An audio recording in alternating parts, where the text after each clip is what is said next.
नमस्ते संस्कृतप्रियाः वयम् इदानीम् अस्माकं संस्कृताध्ययनस्य अन्तिमे सप्ताहे स्मः. So namaste dear friends, and we are in the last week of our study of Sanskrit. अस्मिन् सप्ताहे अहं युष्मान् औपचारिकरीत्या sandhim पाठयिष्यामि. So I'm going to be teaching you the sandhi forms in a formal manner. We've already been looking at them, but I would like to take the opportunity to present them to you in a formal, structured manner. Anantaram vayam asmakam pathyakramasya sankshepena punasmaranam karishyamaha. Following that, we will do a brief overview of the course content that we've been looking at. So, in today's lecture, which is lecture number 42, I'll do an introduction to the svarasandhi, or the sandhi which is pertaining to the vowels. So I'll be introducing you to the svarasandhi, which in English is the English equivalent is the morphophonology, which means that when you have two words side by side, the last phoneme of the first word and the first phoneme of the second word, these two sounds combine with each other and sometimes form a completely new phoneme, and so which is known as the sandhi in Sanskrit. Now sometimes they don't necessarily need to change either, but there is a kind of a relationship between them. So we are going to be focusing on the svarasandhi, which means it's the sandhi based on the two sounds which are vowels, and the other kinds of sandhis are the visarga sandhi, where the visarga means the aspirate sound. So the last sound is the visarga, followed by different combinations as phonemes of the next word. Besides this, we will also look at the vyanjana sandhi, or the sandhi pertaining to consonants. So the last sound being a consonant and the first can be again anything else, and we'll see how they relate to each other when we pronounce them. Besides that, I'd also like to introduce you to a very important grammatical component, which is the list of upasargas or prefixes.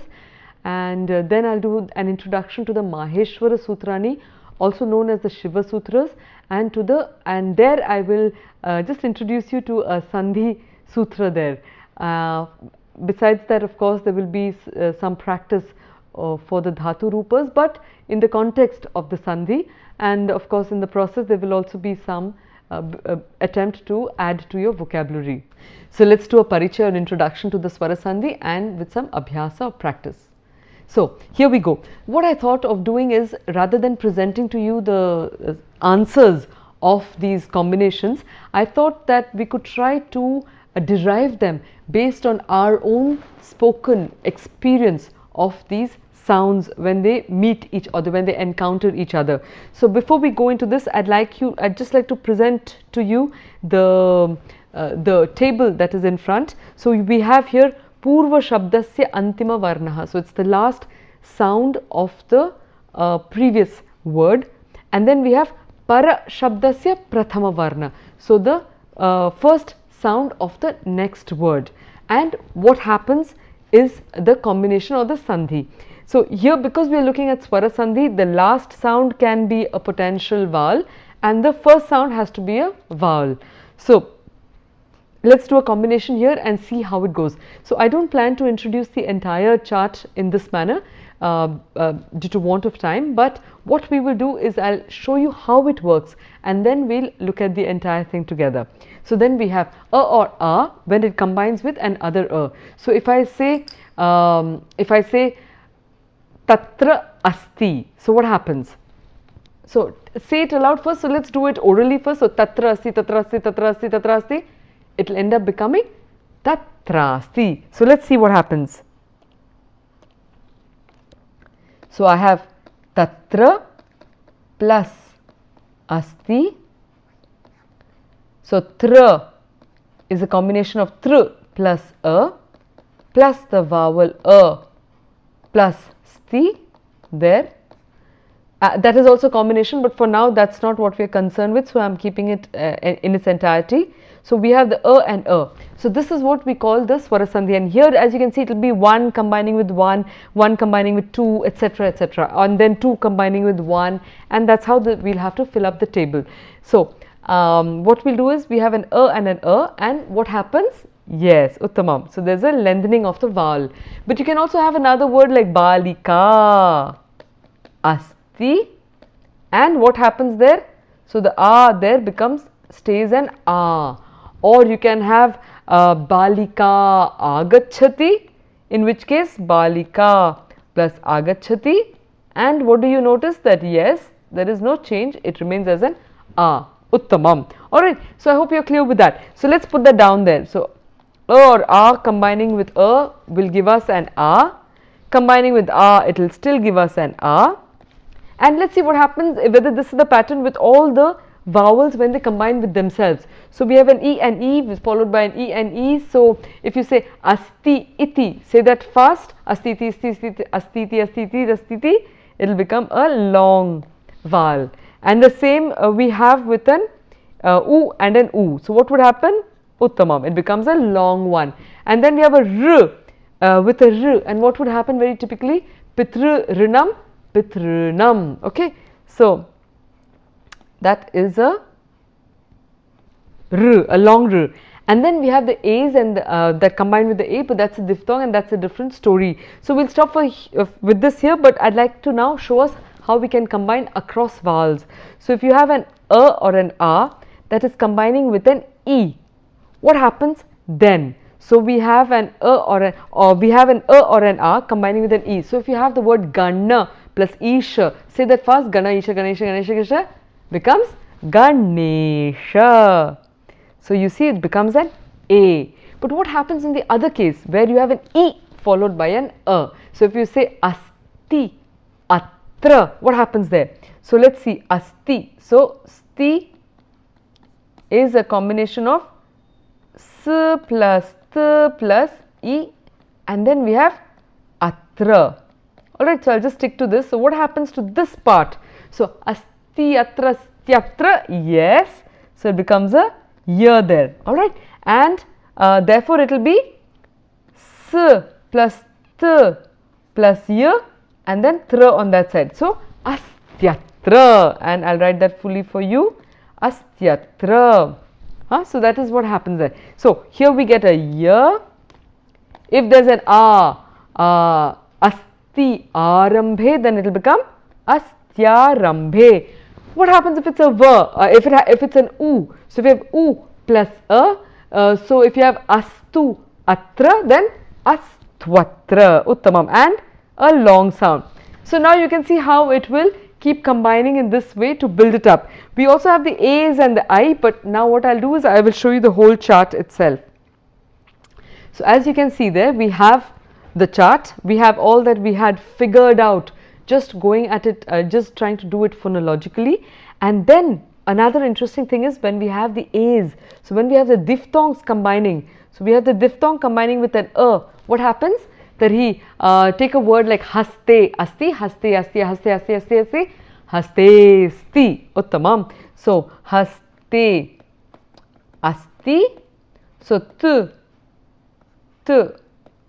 plus a plus a, and what is it saying? It becomes an a with an avagra. But then if you have another one, for example, other than the if you have another one which is an so if you say haste agachati, say that fast and see what happens. Haste agachati, haste yagachati tends to become a ya there. So if you have haste t plus a plus a, so what it says is that this will tend to become a an I ya. Okay, hastaya gachati. So the a plus a becomes an aya. Uttamam. So if you have a word with an ending with an I like devyai and agacha, the next one starting with I. So what happens? It becomes either an aya, so devaya gachati. So I'll write that for you. Devyai plus agacha. So the yai plus I plus a, this becomes, this part of it becomes ya. So you get devyaya gachati. Alright, And then you can either have, so I'll write that out for you, Devya ya gachati, or you can also have Devya and then without putting a plus there, it's a standalone. You will say Devya agachati.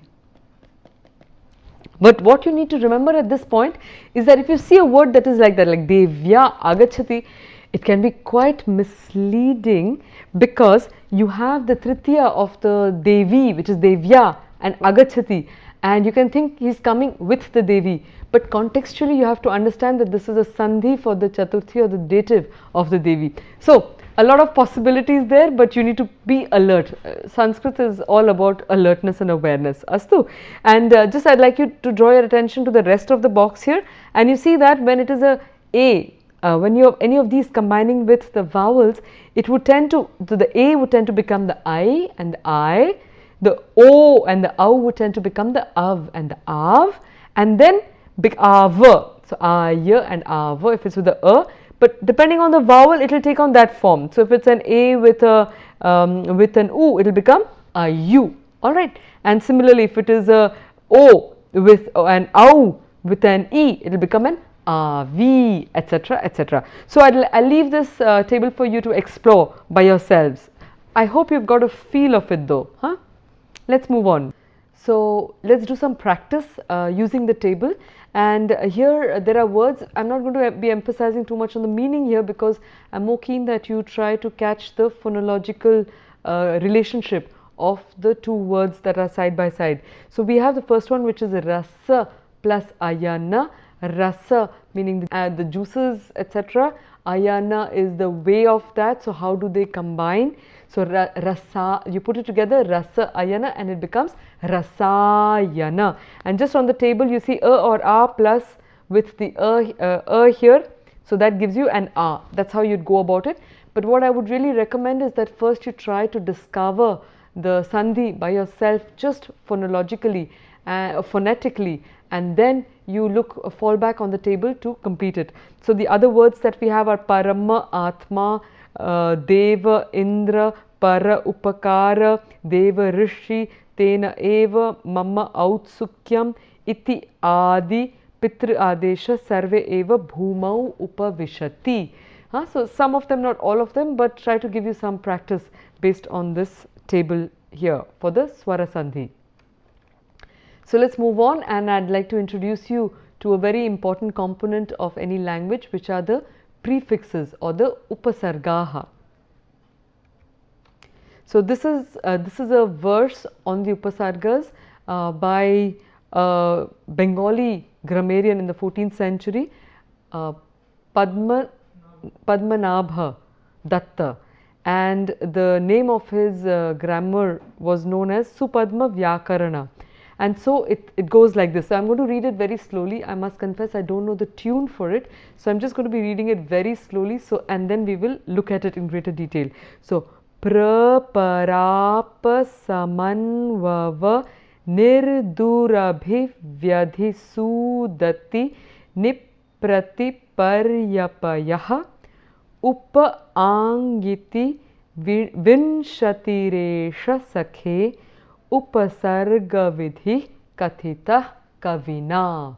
Astu. So that was the first part of it. Now we are going to look at the breakup of the sounds so that you can identify the different upasargas that are there. So pra, para, apa, sam, anu, ava, nir, dur, abhi, vi, adhi, su, ud, ati, ni, prati, pari, api, etc. Apayah meaning etc. Upa ang vimshatihi esha esha. So vimshatihi esha, here they are saying that this is the vimshati, 20 of them. Sakhe, O friend. Upasarga vidhihi. So upasarga vidhi, this way of the upasargas. Kathitaha kavina. So that's what the poet has said. And I must mention that in the Panini's Vyakarana you find two more. So atiriktau dvau upasargau. Beyond that there are two others which are nih and duh. So nih and duh can be alternative to the nir and dur also. So just a quick look at the meanings here. So pra means like in English pro, more. Para is also beyond the idea of that. Upper can be away from, it gives that kind of a meaning. Sam, which means from all sides. Anu, which follows along, which follows behind. Ava means towards, down, going down, it has those senses.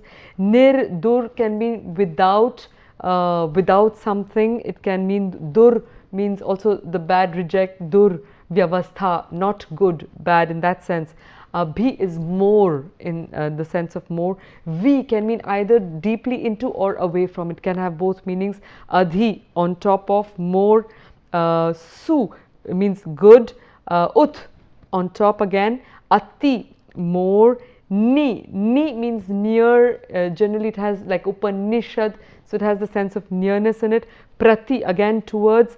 Pari, around. Api, also.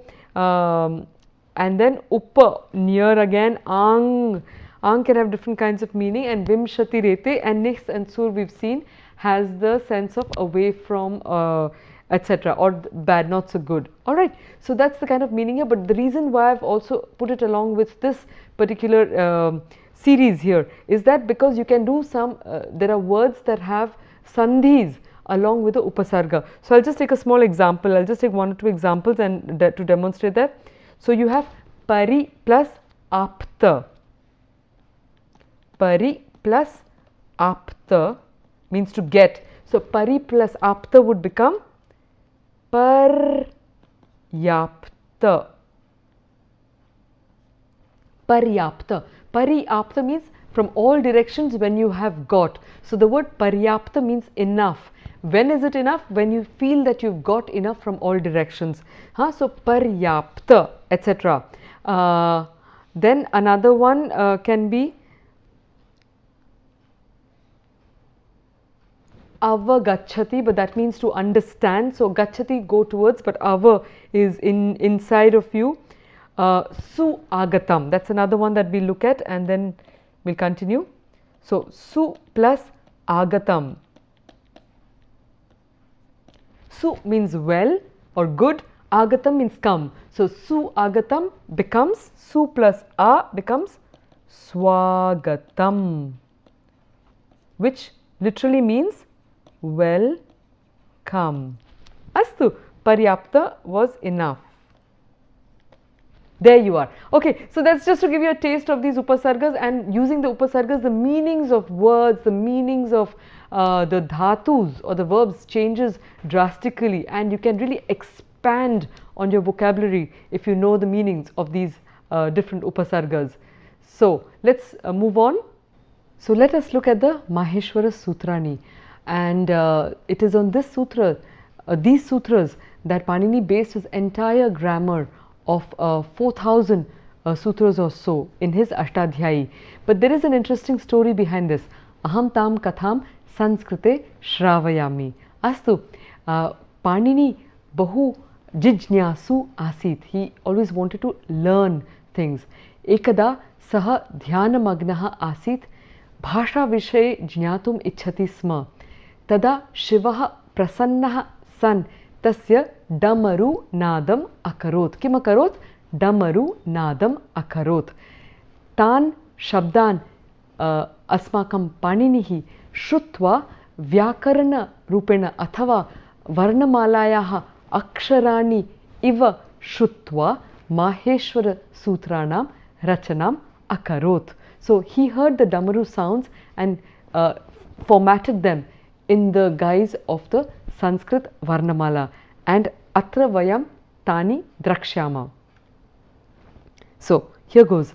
The first one is A I Un Rilrik E Ong I Ouch Hayavarat Lan Nyamangananam Jabhain Gadhadash Jabagadadash Kapha Chatata Chatatav Kapai Shashasar Hal.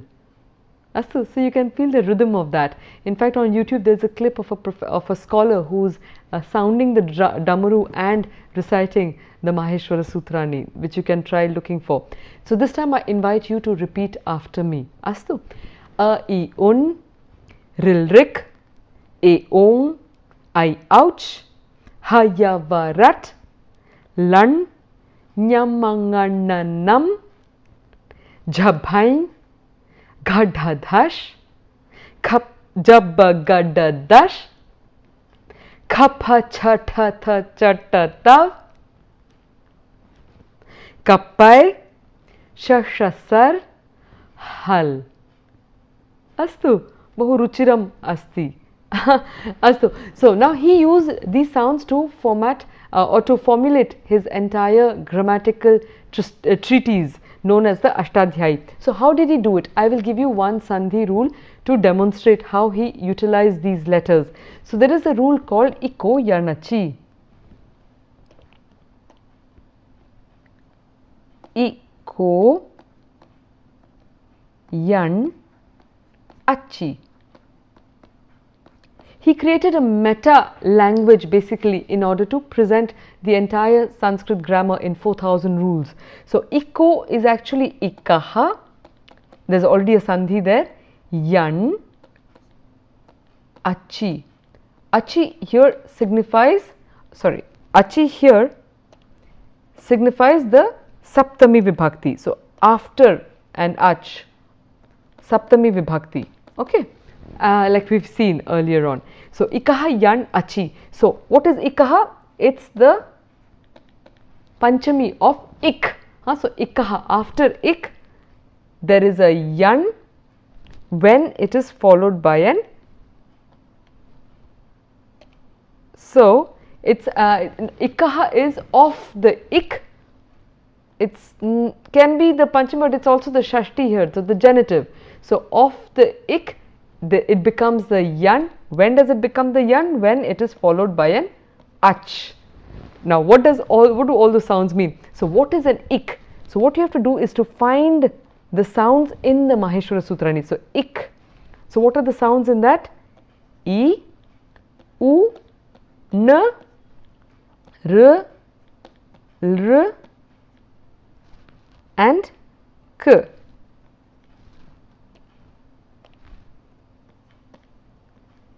Right? So that is your Ik from there to there. But what he says is that the consonants that are indicating the end of the particular sutra should not be taken into consideration. Similarly, tell me which is the Yan now. So what are the Yan? So we have the Y and the N there. So what are the ones? Y, V, R, then you have a Ta, and then you have the L, and then you have the N. So again, you don't take the consonant into consideration. So what does he say? He says of the Ik, the Yan happens. When does the Yan happens? After an Ach. What is an Ach? So you start with the and you go all the way up to the Ch. So can you make out what this group indicates? Uttamam. So the Ach signifies the vowels. So when an E is followed by a vowel, it will become a Y. So let's take the vowel as an example. So E plus becomes the Y, and that is exactly what we have seen in the practical exercise that we did earlier on. So E plus So for example, Asti, Atra becomes Astyatra. Okay, so the E and then combining to form the Y there. So this is Iko Yan Achi. So you can see how in a very pithy manner, in a very brief manner, he is able to explain a lot of concepts there of how sounds combine with each other. Astu. So let's move on. So I thought instead of teaching you a new verse for this series, I am going to just use the ones that we've already looked at and try to recognize how these sandhis are applied there. So this was that mantra from the Taittiriya Upanishad that we saw. Om Sahana Vavatu Sahanau Bhunaktu Sahaviryang Karavavahai Tejasvinavadhitamastu Ma Vidvishavahai Om Shanti Shanti Shanti. So we had Sahana Vavatu, and we saw that this Na Vavatu is a combination of Nau plus Avatu, like you can see here. Saha, Nau, Avatu, the two of us. So now we are also familiar with the words and we are also familiar with the grammar. So it's a great moment to be able to do the sandhi correctly. Then sahanau bhunaktu, so nourish us together. Saha viryang karavavahai, uttamam. Tejasvinavadhitamastu. So here I had said Tejasvinavadhitamastu, and if you break it up, it becomes Tejasvinav. And in my lesson, I had said Avadhitam astu, but I was wrong there because now becomes Ava, and therefore it will not be Avadhitam but Adhitam. Alright, so Tejasvinav Adhitam astu. And Ma Vidvishavahai, Om Shanti Shanti Shantihi. So I'd like to invite you to say it once after me. Om Sahanavavatu Sahanau Bhunaktu Sahaviryang Karavavahai Tejasvinavadhitamastu Ma Vidvishavahai. Om Shanti Shanti Shanti.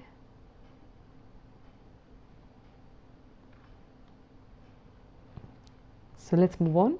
So I found this very interesting quote by an ancient Greek Neo-Pythagorean philosopher, orator and mathematician from the 1st century BCE, who says that his name was Apollonius of Tyana, and he says this comment about Indians. He says, "In India I found a race of mortals living upon the earth but not adhering to it, inhabiting cities but not being fixed to them, possessing everything but possessed by nothing." So I have purposely given the title of Vairagyam because Vairagya means this ability of remaining uncolored by what one is engaging with, and the English equivalent is detachment, but it has a slightly different shade, as you can see. So I think there's a lot of this can be owed to the content of several texts in Sanskrit. Moving on, some references for you. So I just wanted to add here that the tables that you're seeing are really taken from Narendra Arya's book, The Functional Sanskrit, Its Communicative Aspects. And we're trying to get hold of that book, but it's not so easy. And but sincerely hope that we'll be able to help you with that. So, Saphalyamastu Vaha, may success be yours. Sandhi adhyayane, Sanskritasya adhyayane, avashyam jeevane cha bahu saphalyam astu vaha.